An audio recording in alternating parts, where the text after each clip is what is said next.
Queremos cumprimentar a todos vocês para esta nova jornada de 13 lições que descrevem a respeito da educação como base formativa da nossa espiritualidade, da espiritualidade de nossos filhos, das crianças, dos jovens, dos adultos e da igreja. E a lição de hoje é a terceira, tem como título A Lei como Professor. O verso central, ou versículo chamado de verso áureo, está em Deuteronômio 6, versículo 5.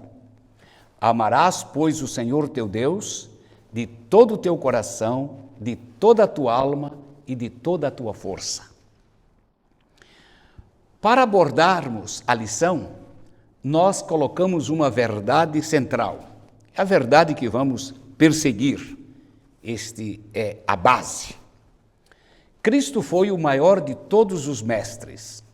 Como a lei é um reflexo do seu caráter, ela assume um lugar de destaque no magistério da salvação. Assim sendo, a lei torna-se um professor. Há uma guerra teológica sobre o papel da lei de Deus no plano da salvação. E há uma guerra pessoal também sobre as pessoas que perguntam o que devo fazer para ser salvo. Nós temos aqui pelo menos 3 respostas diferentes para podermos perseguir. Devo guardar a lei para ser salvo? Essa é a primeira. Sou salvo somente pela graça, independentemente da obediência da lei? Esta é a segunda. E afinal, que papel desempenha a lei em minha própria vida?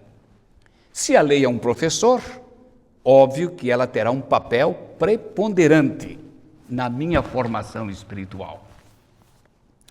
Muitos cristãos têm estes questionamentos e muitos cristãos são sinceros, enquanto outros apenas querem defender sua posição teológica ou o seu ponto de vista circunstancial. Qual, então, seria a pergunta-chave, é o papel da lei? Nós colocamos aqui 4 pontos importantes para mostrar qual papel a lei não desempenha. Se nós vamos estudar o papel da lei, eu preciso ver qual é o contraditório, o que é que ela não ensina. Começamos no livro de Atos, no capítulo 4 e o versículo 12. Diz assim: não há salvação em nenhum outro, pois debaixo do céu não há nenhum outro nome dado aos homens pelo qual devamos ser salvos. Então assentamos a primeira premissa: nossa salvação não vem da obediência da lei, mas vem unicamente de Cristo. O segundo verso está em Gálatas capítulo 3, versículo 21. Neste capítulo, Paulo está tratando a respeito da lei, da sua função. E ele diz: então, a lei opõe-se às promessas de Deus? De maneira nenhuma, pois se tivesse sido dada uma lei que pudesse conceder vida, certamente a justiça viria da lei. Portanto, Paulo está dizendo que a nossa justiça não vem da lei. Fica claro, então, no primeiro posicionamento, que a nossa salvação provém de Cristo unicamente, que a nossa justiça não provém da lei. E o terceiro verso está em Efésios capítulo 2, o versículo 8. É um verso bem conhecido de todos e diz claramente: porque pela graça sois salvos, e isto não vem de vós, é dom de Deus. E finalmente Romanos capítulo 3, versículo 23, Paulo afirma: pois todos pecaram e estão destituídos da glória de Deus. Bem, então o papel da lei não é me salvar. Ela não tem esse papel. Bem, se esse não é seu papel, qual é o seu real papel, sua função como professor, se este é o título da lição número 3. A pergunta fica aí para ser respondida com clareza, mas a pergunta também deve ser clara. Para que serve a lei? Colocamos aqui algumas respostas. No livro de Romanos, no capítulo 7 e o versículo 7, Paulo dá a primeira resposta. Para que a lei foi dada? Para que ela serve? Ele diz aqui: que diremos, pois, ou que diremos então? A lei é pecado? De maneira nenhuma. De fato, eu não saberia o que é pecado, a não ser por meio da lei. Pois, na realidade, não saberíamos que cobiça é cobiça se a lei não dissesse, não cobiçarás. Então, nossa primeira resposta está dada. A lei serve para mostrar o meu pecado. Assim como um pai que chama seu filho que errou e diz: meu filho, aqui está a lei e você desobedeceu. Então a lei está mostrando o que esta criança fez de errado. Alguém que pode cometer qualquer injustiça, qualquer ato errôneo, qualquer deslize, há uma lei que lhe diz: isto está errado. Se você está no trânsito e ultrapassa a velocidade, se você está se alimentando e passa dos limites, ou se você trabalha em qualquer lugar onde há leis e você infringe seus regulamentos, a lei vai lhe dizer: isto está errado. Número 2, no livro de Romanos 6, o versículo 23, falando a respeito da obra da lei, do trabalho da lei, Paulo diz aqui: pois o salário do pecado é a morte, mas o dom gratuito de Deus é a vida eterna por Cristo Jesus, nosso Senhor. Note que a ênfase é muito clara: o salário do pecado é a morte. Se o salário do pecado é a morte, então a lei está me condenando à morte se eu transgrido a lei. Sendo assim, a lei mostra o meu pecado, e ali a lei diz que se eu continuar pecando, eu vou receber o pagamento que é a morte.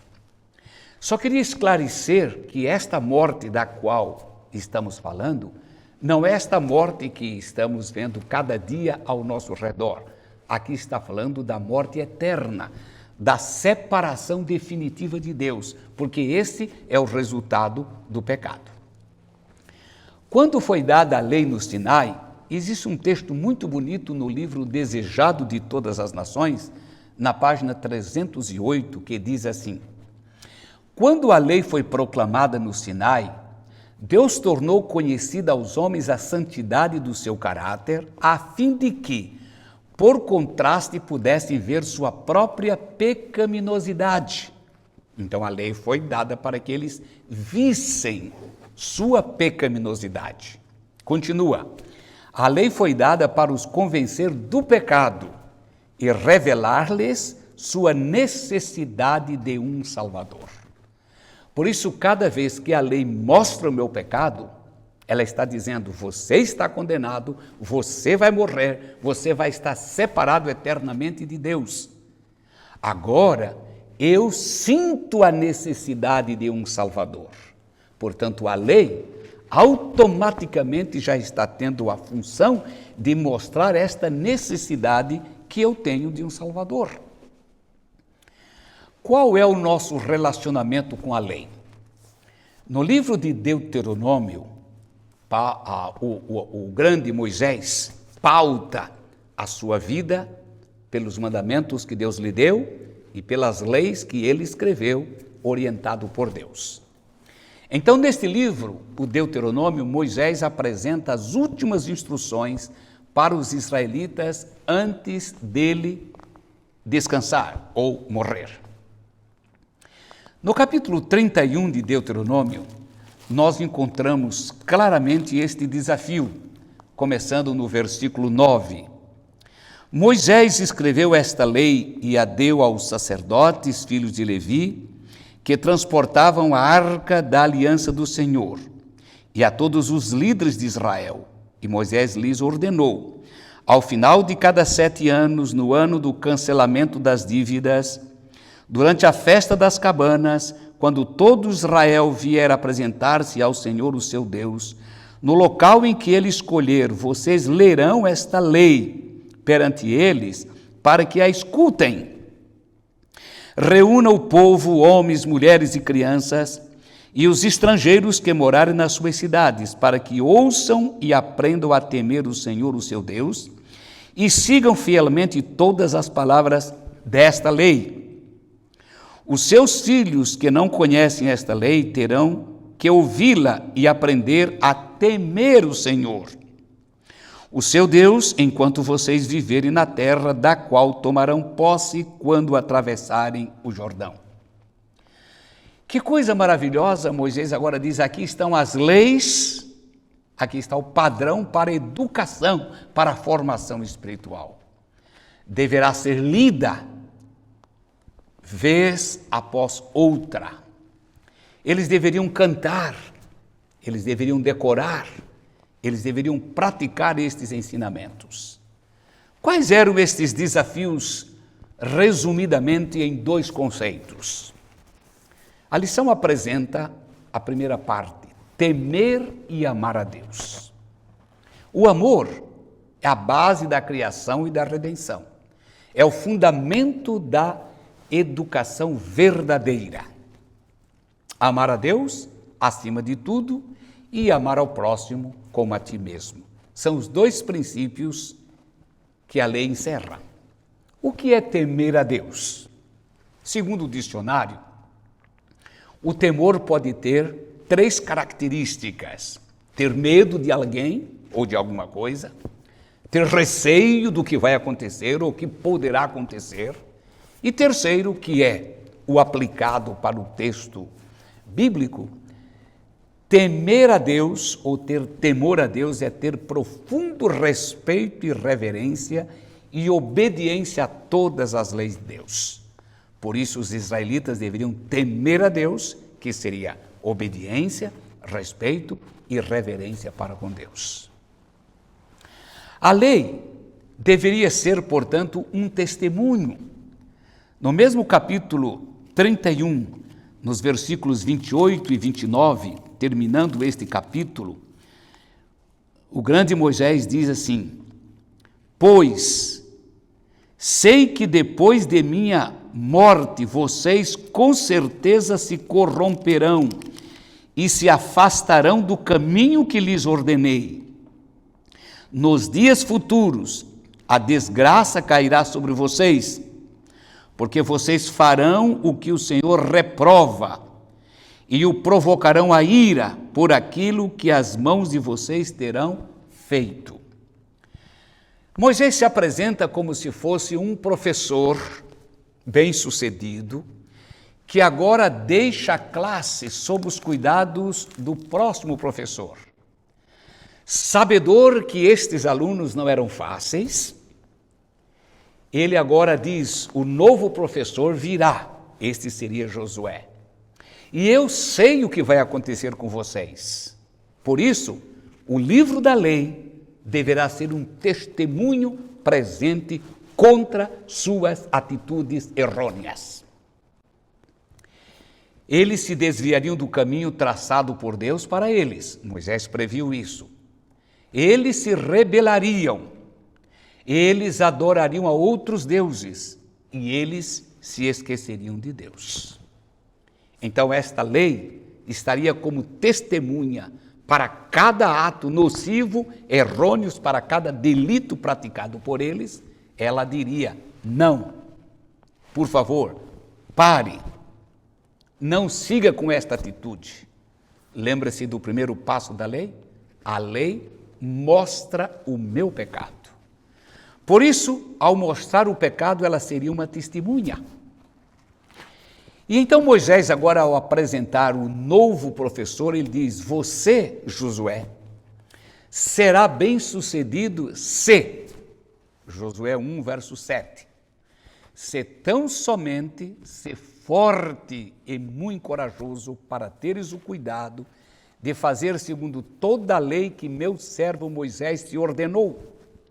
Dela não te desvies nem para a direita nem para a esquerda.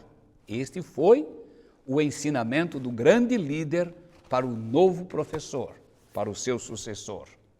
Para que sejas bem-sucedido por onde quer que andares. Deus desejava que Josué, o próximo líder, fosse bem-sucedido. E para ele ser bem-sucedido, ele deveria ser obediente às leis. Infelizmente, no mundo de hoje, a palavra bem-sucedido ganhou novo significado. O que é bem-sucedido hoje?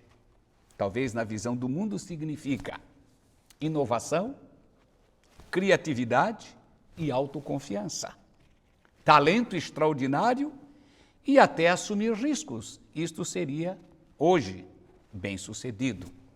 Mas na visão divina, o que seria ser bem-sucedido? Seria ter lealdade, seria ter fidelidade e terceiro, ter obediência. Você tem os exemplos da Bíblia como Moisés, ele foi fiel, ele foi leal e ele foi obediente. Mas por um vacilo, deixou de entrar na terra da promessa. Mas Deus é bom, grandioso, misericordioso. Tirou de Moisés o privilégio, por seu pecado, por seu erro, por sua fraqueza, por ser o líder. Tirou dele o privilégio de entrar na terra física de Canaã, mas o levou para a terra celestial, para Canaã celestial. Josué, a ele foi dito: você quer ter sucesso? Quer ser bem-sucedido? Guarde as leis. E José do Egito é um outro exemplo de dignidade, de lealdade, de obediência a Deus. Quando tudo parecia perdido na visão dos homens, José era um verdadeiro perdedor. Ele era um perdedor quando estava dentro do buraco, jogado por seus irmãos. Ele era um perdedor quando estava amarrado, sendo puxado pelos ismaelitas para uma terra estranha. Ele era um perdedor quando estava na prisão no Egito. Mas para Deus, ou na visão de Deus, por sua lealdade, fidelidade e obediência, ele era um vencedor.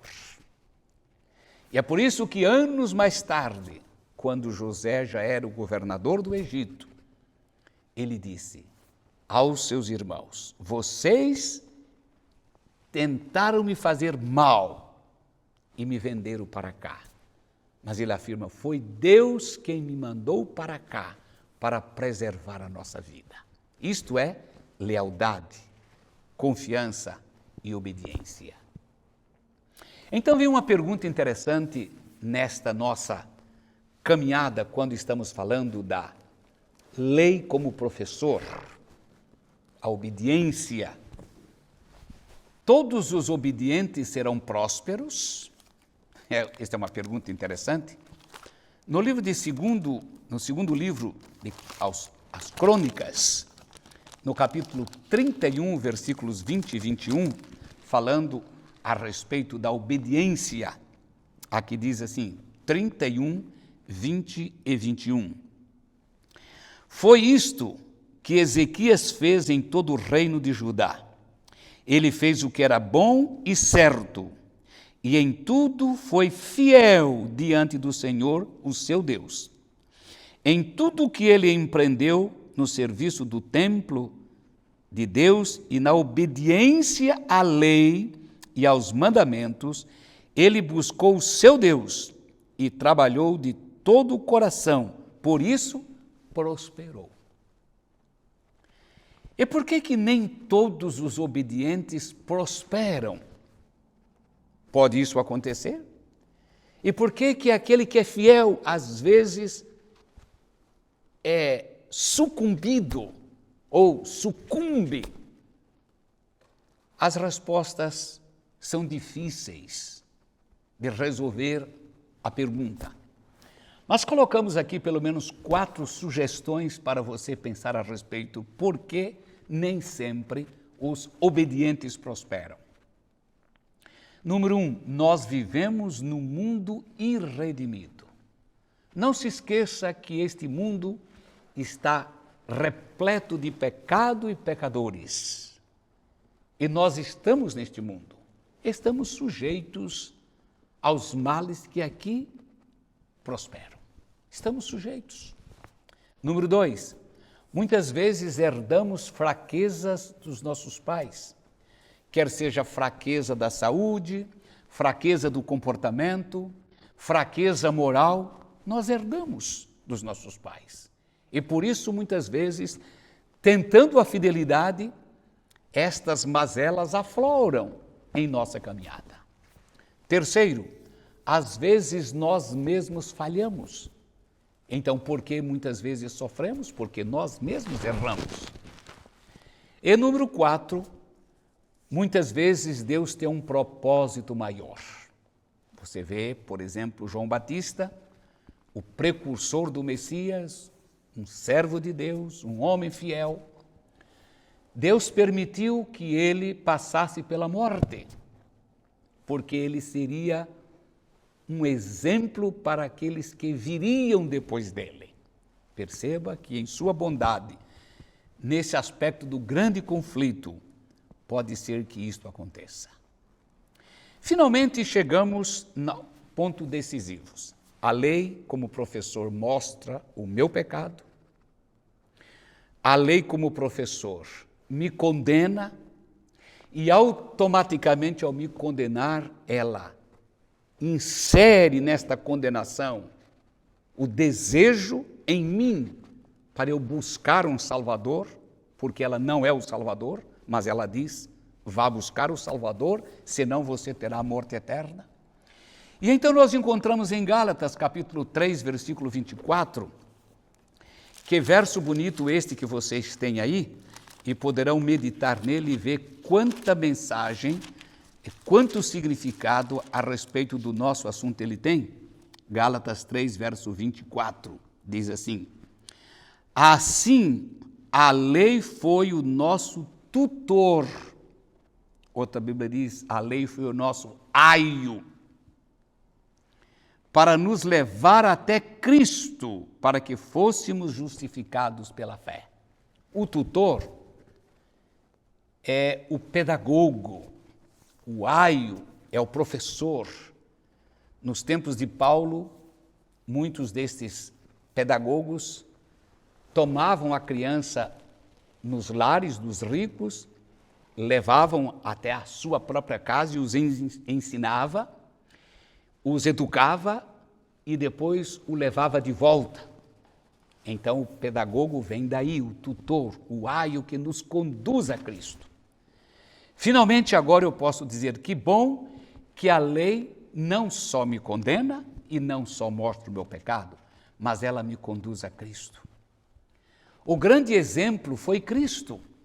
Nós temos aí no livro de São Lucas, no Evangelho de Lucas, o resumo da vida de Jesus.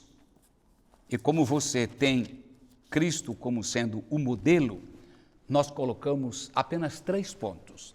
O primeiro, seu período infantil, como criança. O seu período dos 12 anos até os 30, quando ele estava na carpintaria e trabalhava com seu pai, José. E, finalmente, quando ele partiu para o seu ministério durante os 3 anos e meio. Interessante esta visão a respeito de Cristo. Vamos ler, então, primeiramente o 2, verso 52. Jesus ia crescendo em sabedoria, estatura e graça diante de Deus e dos homens.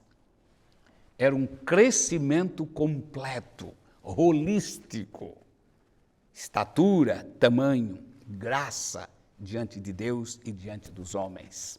Sabedoria ia angariando cada dia.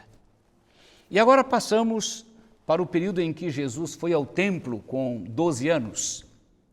Lembra-se que os pais foram embora e quando descobriram, gastaram 3 dias até reencontrá-lo. E o livro Desejado de Todas as Nações diz que, pela primeira vez, ao ver os sacrifícios sendo oferecidos, os sacerdotes com aqueles emblemas, com aquelas roupas trabalhando, Cristo se viu representado em tudo aquilo e ele entendeu completamente em sua visão, a visão que Deus tinha para o seu trabalho. Ele encarnou toda esta visão. E agora a sua mãe chega, lhe cobra. O que aconteceu? Porque você se perdeu? Estávamos preocupados. E então o verso 51 do capítulo 2 de Lucas faz a narrativa. Então foi com eles para Nazaré. Jesus tinha 12 anos. Após esse incidente, ele seguiu e era-lhes obediente.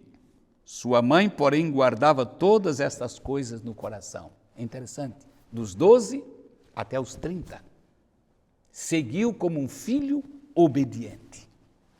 E finalmente agora, meus nobres, vocês que estão nos ouvindo, no livro de São João, no capítulo 8, versículo 29, Jesus agora termina a sua missão aqui na terra. Está pronto para partir. E ele então nos fala com clareza a respeito do que ele fez. Diz aqui, aquele que me enviou está comigo. Ele não me deixou sozinho, pois sempre faço o que lhe agrada. Então Jesus foi o exemplo de fidelidade em todo o período da vida, como criança, como jovem e agora quando termina o seu ministério, ele diz que cumpriu fielmente tudo o que Deus pediu que ele fizesse. O resumo da vida de Jesus. Primeiramente ele diz, agrada-me fazer a tua vontade, ó Deus, dentro do meu coração está a tua lei. E antes de subir ao céu, ele declarou, tenho guardado os mandamentos do meu Pai e no seu amor eu permaneço. Qual é o convite, qual é o desafio que Deus faz para mim, que Deus faz para você? A lei como professor, como tutor, como aio, como pedagogo, foi dada no Sinai para mostrar a pecaminosidade deles e para mostrar a necessidade de um Salvador. Para nós hoje, ela não é nosso Salvador. Ela não nos salva. Não guardamos a lei para ser salvos, mas ela nos condena, mas ao mesmo tempo insere nesta condenação o desejo de salvação. E como a lei não pode me salvar, ela diz, eu lhe conduzo até Cristo. E então a lei agora me conduz a Cristo. Ela é o aio. E em Cristo eu recebo a plenitude da salvação. Esta é a lei como professor. Terminamos, 1 João 2, versículo 6. Aquele que diz que permanece nele, em Cristo, esse deve também andar assim como ele andou. É seu desejo permanecer nele, em Cristo. Se este é o seu desejo, procure então andar como ele andou. E como ele andou? Sendo obediente como criança, como jovem e finalmente em seu ministério, obedecendo à lei do seu Pai. Que esta lição possa servir de base para a nossa educação espiritual, para a nossa formação espiritual. E que Deus possa fazer com que eu entenda e tenha esta visão clara da lei. É o meu desejo e a minha oração para você. Amém.